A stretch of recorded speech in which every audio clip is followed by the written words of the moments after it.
Hi, I'm Ross Hudgens, founder of Siege Media, and today I want to describe what a good cost per link is. I mean, this is something I don't really see frequently described outwardly in the industry, and we have the guts here to actually do that. So I want to actually get into what a good framework is for evaluating the cost for a link generated, and obviously the secondary value you can get from a content marketing effort in addition to the link. And the first thing before getting into those numbers are the three considerations that actually go into that. First is the brand you're pitching for. Do they have tight brand requirements or do they have loose brand requirements? I'm sure you've seen in a lot of those like viral marketing pitches, you'll see these like big, amazing assets, but really they might not tie in super tightly to the brand semantically. And they're lucky enough to maybe have the buy-in of that brand, and more likely that is actually not a brand at all. It's just a website that has creative on it that wants to get links. And because they have that creative flexibility, they have the capabilities to get crazy with their content and more likely create something that resonates on the web. And therefore, they're capable of generating a lower cost per link because of that.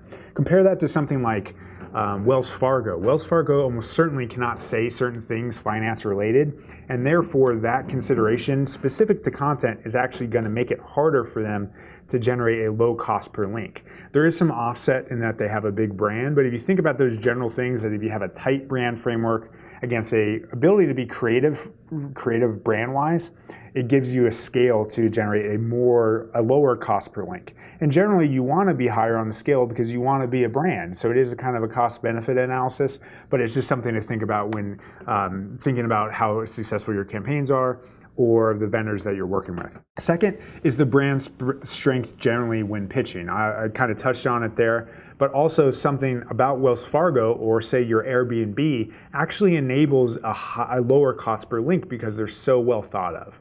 It happens frequently with the right kind of clients that we have, is that the bloggers we pitch or the news sites we pitch love those brands, and for those reasons they're going to be more likely to want to work with you, to want to cover your content, and therefore the cost per link is going to be lower. And obviously that's going to create efficiencies that are really valuable in terms of building a domain authority and getting more value out of content marketing campaigns when you have that brand to back it up. Compare that to someone like paydayloans.com, no brand, people actually hate seeing that company because of what it signifies, and therefore if you're going to do content marketing, if you do it at all, that's going to be a really high cost per link comparative to something like Airbnb because of that dichotomy between the two scales.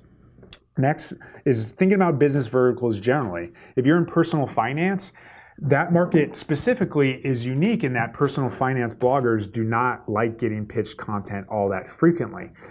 They want money for that content. If you just know personal finance generally, it's going to make it more difficult for you to land a link at a lower cost per link because of those restrictions.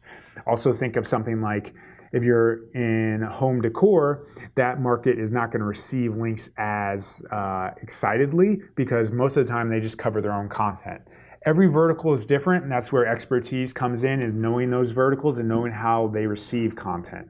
Compare that to something like movie sites. If you're IMDb, you could probably make movie content and achieve a really low cost per link, not just because of your brand, but because movie sites love covering content. They link out all the time, and that consideration overall is going to make that more effective.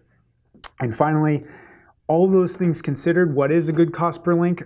In general, I think a good cost per link is when you have the creative flexibility and you can pick any topic and you're in the right vertical, it is possible to achieve with content marketing a cost per link sub 250, especially with a vendor. You might be able to get lower than that if you bring it in-house.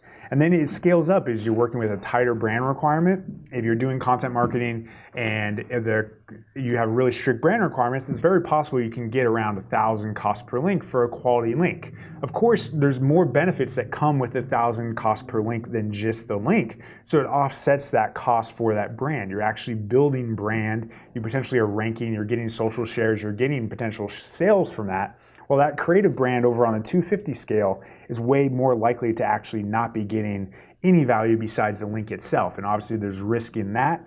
And therefore, it's all about the value of the scale in content marketing. But generally, if you're doing a good job and you're pretty creative, I think you can achieve a sub 500 cost per link on a long enough timeline. And when you get above 1,000 for a cost per link, that's of any kind of quality, say above DA 30 on average, you're probably getting expensive and probably paying too much for that work. So when you're evaluating your vendors and your link building generally, success generally, I think you feel good about a good quality link under $500. You feel good if you're a really strict brand and you're getting other value and it's $1,000. But if you're only getting that link as value and it's $1,000 or it's more than $1,000, you're paying too much for that link and most likely you're not seeing the value from it. And of course, everything is vertical specific. If your vertical only needs 30 links, that $1,300 link, that $2,000 link might be worth it for you because you only need 50 links to rank for paydayloans.com if that vertical just generally has such difficult time generating links. So hopefully all those idiosyncrasies had some value and got you thinking about what a good link building campaign is. And of course, you bring this in-house, it's possible you could do it cheaper. It's possible it'll be a lot more expensive because you don't get those small details across the framework. So I'd love to hear your own experience, what you think your own good cost per link is. And of course, I'm not saying pay for a link, never pay for a link. In my experience, we actually pitch a content cost and a range of a link rather than just the link. So you're going to get value of the content marketing campaign, not a guarantee of a cost per link, but rather a range on a long enough timeline with enough campaigns that you're confident you can achieve. So hopefully this was valuable. Feel free to comment, give us a thumbs up, subscribe, and thanks for watching the channel.